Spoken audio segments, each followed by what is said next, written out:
Hello, welcome to Bentley's Backwards Bushcraft. This is Richard, and of course we're in the dojo, the EAT dojo here at home. And I want to discuss a topic that to some degree bothers me. And I'm going to use Aikido as an example because that's my focus at this point is Aikido. It's actually Aikijitsu when I train, but we'll say Aikido. Anyway, there is a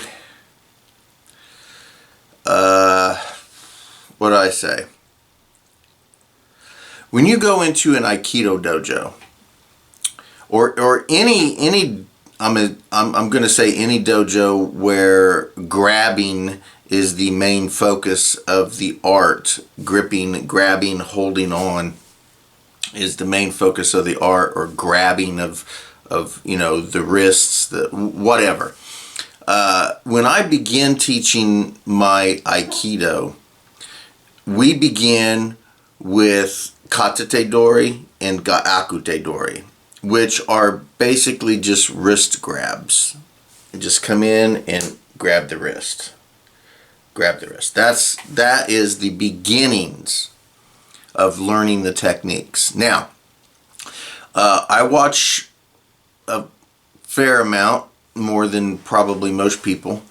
I watch a fair amount of martial art videos on YouTube, and the majority of those videos are Aikido based martial art.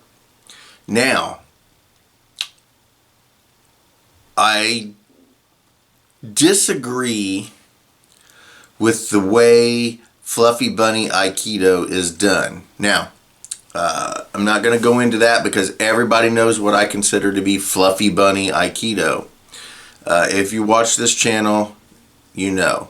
And Pink Fluffy Bunny Aikido is even worse. But Fluffy Bunny Aikido, the person will come in, they will grab you, and then you'll manipulate them around for about 30 seconds, twisting them, turning them, doing all sorts of movements and tinkans and, turning and twisting. And they hang on for dear life. They never, ever, ever let go. I don't like that. I disagree with it, and I do not teach my students that way. In my Aiki, Zenshin Aiki, Aikido Aikijitsu, if I reach out and grab you, and you begin a technique, if you do not secure my arm in some way, as soon as you start moving, I'm letting go. I'm not going to sit there and let you twist me around for 30 seconds until you decide to do a technique on me. It's not going to happen in real life. In real life, if you start moving, that person's going to feel that, and they're going to let go. Whether it's a conscious thought or whether it's subconscious, they're going to let go of you. So, I don't teach my students to do that. If they don't secure whatever I'm grabbing them, wherever, if I'm grabbing them at the wrist, because like I said, we begin like this. All right? As soon as they start moving around, if after a second or so they don't have me, see, now I can let go and they've got me.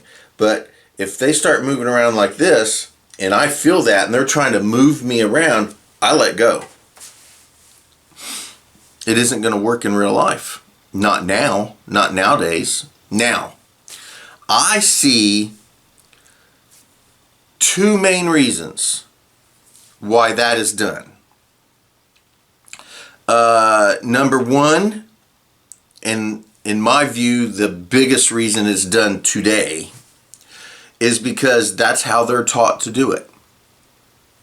Plain and simple. Your instructor was taught to do it that way. So they teach you to do it that way. Some of them understand why, some of them don't.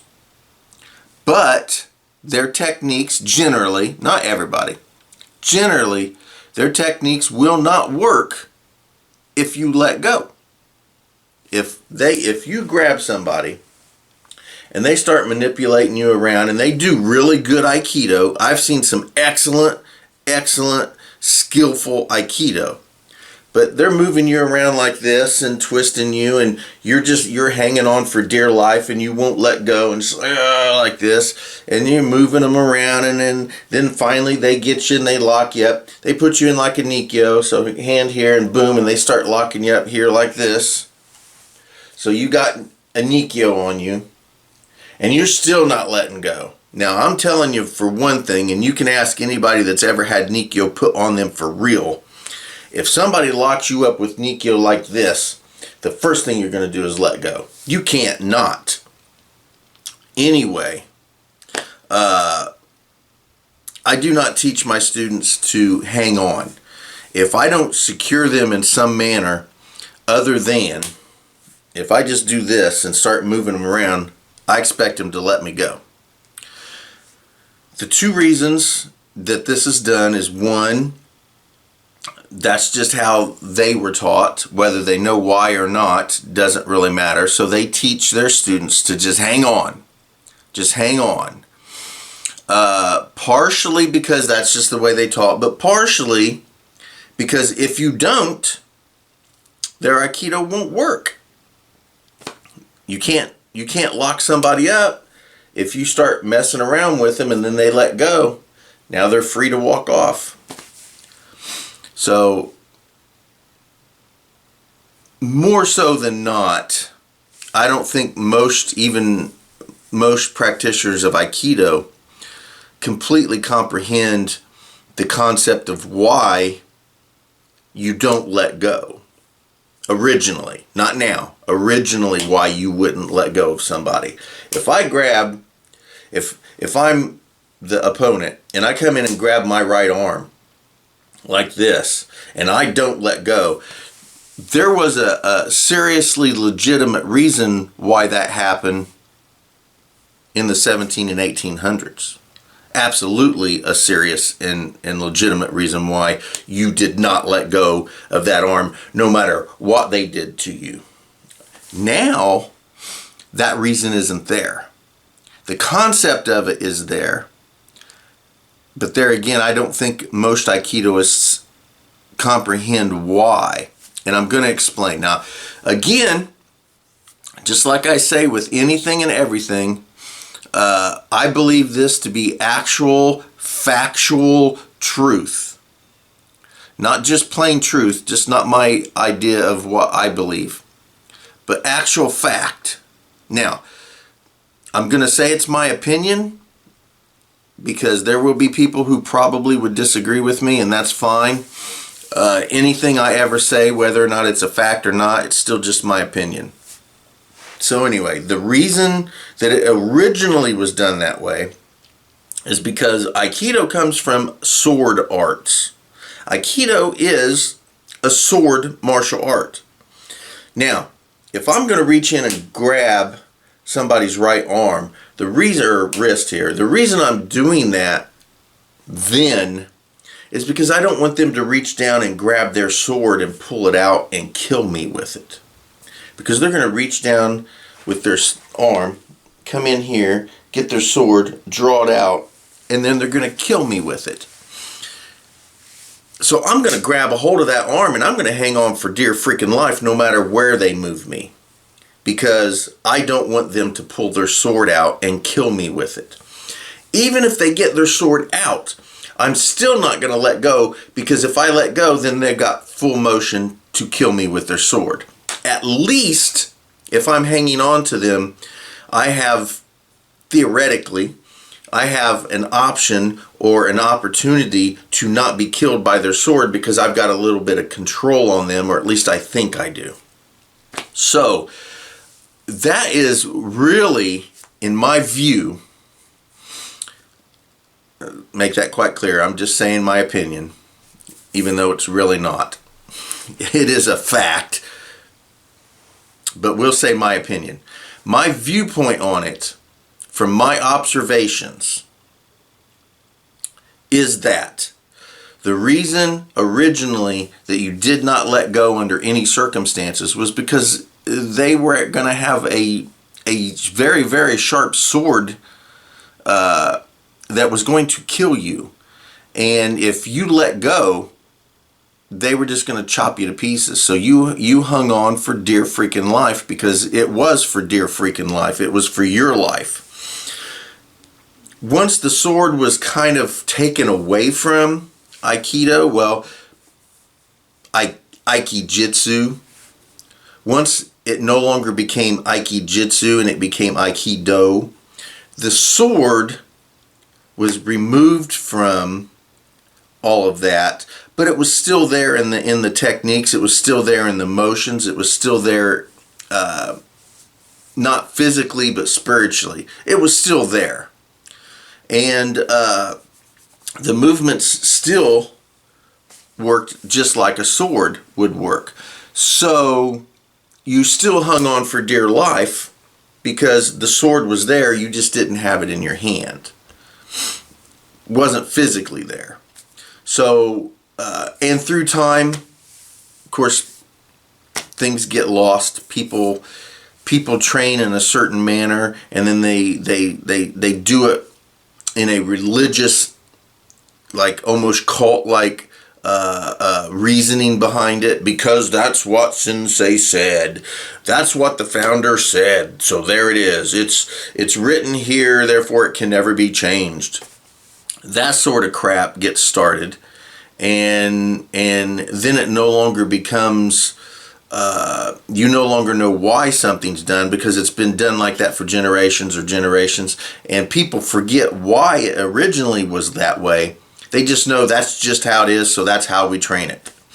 And Aikido has a lot of that. It has a lot of that in it. Fluffy Bunny Aikido has a lot of that in it. So my viewpoint is that the two biggest reasons that when you watch Aikido, especially on YouTube, or you go into any really traditional Aikido school, at least in America, from what I've seen personally, when they grab you, they are not going to let go of you. The two biggest reasons is, one, if you let go, their Aikido no longer works, and two, they were just taught that way, and a lot of them don't know why. If you go into an Aikido school and you find somebody nice enough that will talk with you if you ask these hard questions, if you say, listen, as soon as you move, I'm going to let go. As soon as you do something to me that makes me nervous, I'm going to let go and back up. How are you going to work then? Well, they'll tell you, well, we just don't let go. But most likely they're not going to know why you won't let go, and they won't. If they did, they probably wouldn't. Most of them aren't going to know why they're not letting go. If you ask the average Aikido student why you hang on and never let go, they're going to tell you, well, that's just how we train. No explanation needed, because, why would a sheeple need explanation? So anyway, there's my little tidbit for today. My ideas and thoughts on that sort of thing. Again, that's not how it works in Zenshin Aiki. If you grab a hold of me, or if I grab a hold of you, if you don't secure me in some way, I'm letting go. I'm letting go. And my students all know when they do something that isn't the way I'm looking for it. Because with Nikkyo is a great example. You grab somebody in Nikkyo, as soon as you grab them like this, their other hand comes on top here and then rolls around and locks. Now, rolls around and locks, their hand would be here, and it comes up and locks them. If they don't put their hand here, as soon as that hand comes up, I let go. And sometimes I hit them. That's it. Oh, look what happened. So anyway, that's just my point of view. You can take it or not. It doesn't hurt my feelings either way if you agree or disagree. But that's my ideas behind it. I am absolutely sure that those are the two biggest reasons why people don't let go. One, they just taught that way because that's just how it was taught. And two, secretly and deeply into the art, they don't realize it, but it is a sword art. And if you let go back in the day, if you let go of that arm, you were just going to get chopped to pieces by a sword. Thank you guys for watching Bentley's Backwoods Bushcraft. Enjoy the outdoors, and thank you for coming to the EAT Dojo.